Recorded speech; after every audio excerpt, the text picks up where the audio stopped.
And what do you make Pam Bondi saying she's going to go after hate speech? Is that, I mean, a lot of your allies say hate speech is free speech. You'll probably go after people like you because you treat me so unfairly. It's hate. You have a lot of hate in your heart. Maybe they'll come after ABC. Your company paid me $16 million for a form of hate speech, so maybe they'll have to go after you. Look, we want everything to be fair. It hasn't been fair. And the radical left has done tremendous damage to the country. It's Ken Harbaugh with the MeidasTouch Network. They are silencing dissent. This is straight out of the authoritarian playbook. Use a tragedy like the assassination of Charlie Kirk as an excuse to go after regime critics. They say they're going to target hate speech, but who do you think is going to define hate speech? It's not going to be the courts. It's going to be the regime's henchmen. Here's Pam Bondi on the Katie Miller podcast, guess who she's related to, promising to do just that. Do you see more law enforcement going after these groups who are using hate speech and putting cuffs on people so we show them that some action is better than no action? We will absolutely target you, go after you if you are targeting anyone with hate speech. The Trump regime is moving fast, using last week's tragedy as the pretext they have been waiting for. This is their Reichstag moment. If you don't know the historical reference, I encourage you to look it up. You won't be surprised that I asked Kris Goldsmith to help us understand what's coming. You know him as the founder of Veterans Fighting Fascism. He is a literal Nazi hunter, but he also has a degree in political science from Columbia University and is one of the most well-read people I know when it comes to the history of fascism and the playbook that authoritarians use to get there. Here's me and Kris. Welcome to the Ken Harbaugh Show. We've got Kris Goldsmith back, the founder of Veterans Fighting Fascism and Task Force Butler, which track extremists across the country and around the world. Kris, I want to talk to you about your latest Substack. This is actually the first episode we've done explicitly on the horrific assassination of Charlie Kirk. Before we get into it, and it shouldn't have to be said, but it does, political violence should have no place in our democracy. And it doesn't matter the opinions, the history of the victim of political violence. A killing like that is an attack on all of us. It's an attack on democracy because it betrays the notion that we have peaceful debate and sort things out at the ballot box. That's what this assassination does. It betrays the promise of democracy and civil debate itself. So I want to start with that, but I want to have the conversation about what the right is doing with this opportunity. Mm-hmm. I should put that in air quotes because it's a tragedy. Those poor kids are going to have to grow up without a father. But for the right, it has become a Reichstag opportunity to silence people like you and me, which is the subject of your latest Substack piece. Can you talk about where they are taking this? So as we are recording this, just yesterday, J.D. Vance, our vice president of the United States, hosted Charlie Kirk's show. And during that 2-hour live stream, he described the left, broadly speaking, as a terrorist movement. This is the same language that the president's deputy chief of staff, Stephen Miller, has always been using. And Donald Trump, the president of the United States, has talked about making designating Antifa a terrorist organization. He doesn't have the power to do that, but we have seen what happens with this administration and with these courts. The man has a long leash. He's regularly going beyond his constitutional powers. The White House has been naming specific organizations that they are going to investigate and accuse of terrorism, of supporting what they deem as political violence, violence that erupts at protests. They've named the Ford Foundation, which is one of the organizations that has been supporting independent media. The net that they are trying to cast, that they are going to cast, is going to catch people like you and I. We are no longer talking about hypotheticals. We are no longer talking about what ifs. It is happening. Donald Trump's administration is going to come after us. They are going to use the IRS and other agencies and departments within the government to come for us. I have seen more and more MAGA influencers talking about going after veterans' benefits if they are not sufficiently reverent towards Charlie Kirk.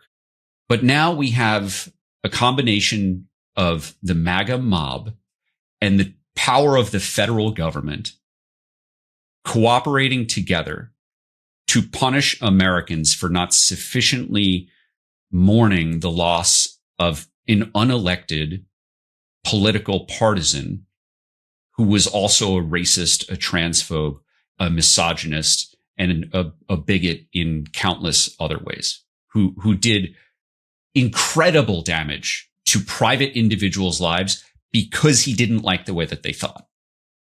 Hey everyone, it's Ken Harbaugh. Quick break to say just how grateful I am for all of your support for this channel and for this show. We have a big reporting trip coming up to Ukraine. I could use your help.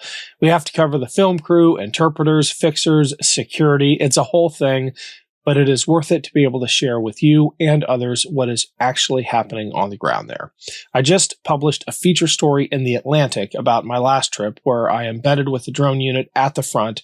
Click the link below for the full article, and we'll be putting out more great fact-based reporting over Substack. Please consider subscribing. Everything I make from Substack and Patreon goes back into this show. Thanks for the help. It's not just the punishment of the mob and that mob mentality that the government is relying on. They're not just deploying their own extremists to harass people online. They are talking about using the levers of government to do it. Mm-hmm. They are talking about shutting down news organizations, as you said, the Ford Foundation. I'm wondering if you have any advice or thoughts on how we counter that. Because, look, they don't have a case legally, but there aren't enough lawyers in the world to protect free speech if they come after all of us. There aren't enough resources in the world to pay for that. And most importantly, there isn't enough time, because even if a case were to work its way through court and the government were to be embarrassed at the end, their goal actually isn't some legal outcome, it's silencing. Yeah. I mean, think about during the last Trump administration, how the Trump administration punished their enemies, former government officials. They would put them through audits that have been described as an autopsy without the benefit of having died first. They look into everything in your life that you've ever done, and you are legally responsible for complying with that. The Trump administration is overwhelming the justice system by doing so many absurd and illegal things at once.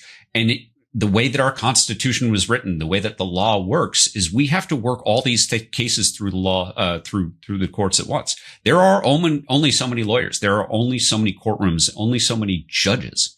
And each of us as individuals, or any of us who have organizations or run organizations like I do, I only have so much time. I only have so much time on this planet, and I cannot handle an audit for all of my businesses, all of my nonprofits, my personal life, and all. Right? Well, like, Kris, you could if you stopped doing the work, right? If that's all you did, and you know the point, right? Yeah.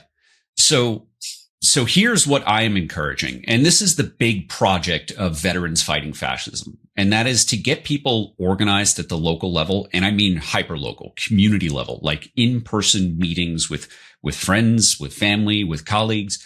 People who are concerned about the rise of fascism in this moment should go to our website, veteransfightingfascism.org.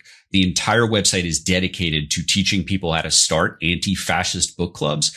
And it's not just so that you can learn the history of fascism and what authoritarianism looks like. The history of fascism is one of democracy winning. It may take a few years, or it may take 40 years or longer, like it did in Spain, right? But democracy does win. And folks can learn from this history that they can find hope. And we have to ignore the desire of immediate gratification, of winning, of doing just this one thing to win democracy. That is not the way it works. It is going to be a years-long fight for us to not just repair the damage, but to build something better than we have gotten in the past, and to protect ourselves from another oligarchy rising, to protect ourselves from another fascist dictator, right?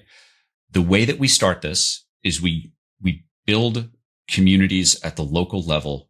We not just educate ourselves and share information, but we reinforce one another, reassure one another, and protect one another. When some random person is being targeted online in a neighborhood Facebook group, right? It helps when they have people in that neighborhood who they know in real life to just get off the internet and sit down and have a coffee together. Those kinds of relationships can protect your mental health, which is the thing that the fascists are coming for. They want to create fear. They want to create insecurity. They want to create compliance through threats. If you can protect your mental health and you can judge threats not for what they appear to be at first, but what damage they could actually do, and you share that burden with people in your local community, your family, your friends, people you are sitting down across the table from, it becomes much easier to bear that burden. Kris, that's a beautiful note to end on. Let's have you back soon. Stay safe, man.